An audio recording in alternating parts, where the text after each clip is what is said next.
Como veis, por tanto, los tests unitarios son una alternativa a los tests de la documentación, pero requieren crear un fichero aparte y declarar toda la batería de pruebas a partir de esta clase de aquí.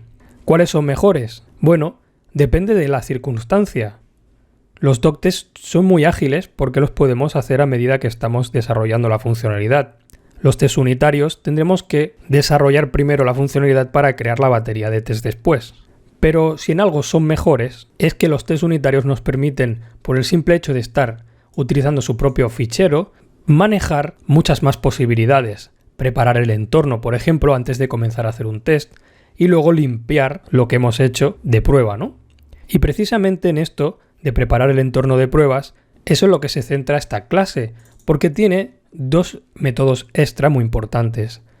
El primero es setup, que nos permite preparar el contexto de la batería de pruebas, por ejemplo, para escribir unos valores de prueba en un fichero, conectarse a un servidor, a una base de datos y recoger esos datos. Y luego tendríamos el método teardown, para hacer lo propio con la limpieza, borrar el fichero que hemos creado para hacer las pruebas, desconectarnos del servidor o borrar las entradas de prueba de la base de datos. Todo este proceso de preparar el contexto se conoce como test fixture o accesorios de prueba. Vamos a hacer un último ejemplo de esto. Fijaros en este caso de aquí. Tenemos la función doblar que devuelve un valor doblado. Pues vamos a preparar un contexto en el que desde el principio vamos a crear una lista de elementos para realizar una prueba de doblar los elementos de esta lista. ¿Cómo lo vamos a hacer? Pues mirad, como os había comentado, aquí tenemos el setup y aquí tenemos el teardown.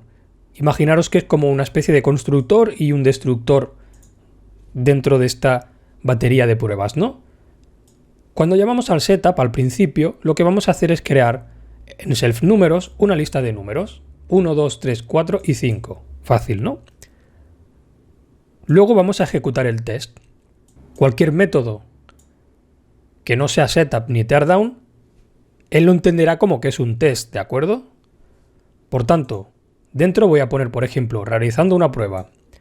Y lo que vamos a hacer es, utilizando comprensión de listas, que ya sabemos lo que es, crear una nueva lista llamada R, será temporal, únicamente existirá dentro de este test, que tendrá este valor.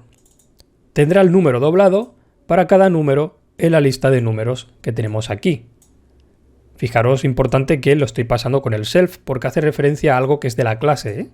¿De acuerdo?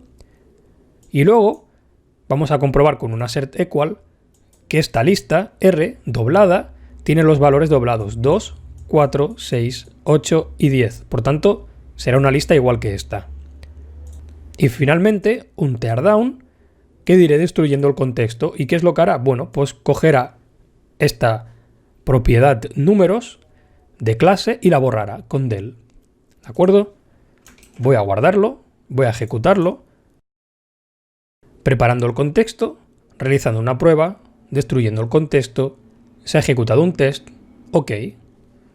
Si pusiera con el verbo -se, -v, me diría que se está ejecutando el test este de aquí dentro de la batería de pruebas, prueba test fixture, se está preparando el contexto, se están realizando una prueba, finalmente se destruye el contexto, ok, y se ha realizado un test exitosamente. Si este test fallase, por alguna razón yo aquí pusiera por ejemplo un 11, ya supiera que esto está mal, al ejecutarlo pues me diría exactamente que ha fallado en ese punto, donde se estaba esperando un 11 pero se ha devuelto un 10. Justamente aquí, fijaros que me lo explica muy bien. ¿De acuerdo? Y con esto finalizamos el tema. Ahora ya sabemos cómo documentar nuestro código con docstrings, generar la documentación con pdoc, introducir pruebas en los docstrings combinando doctest y por último crear pruebas avanzadas con el módulo unit test. Estamos a un paso de finalizar el curso, solo nos falta ver cómo distribuir nuestros módulos y programas.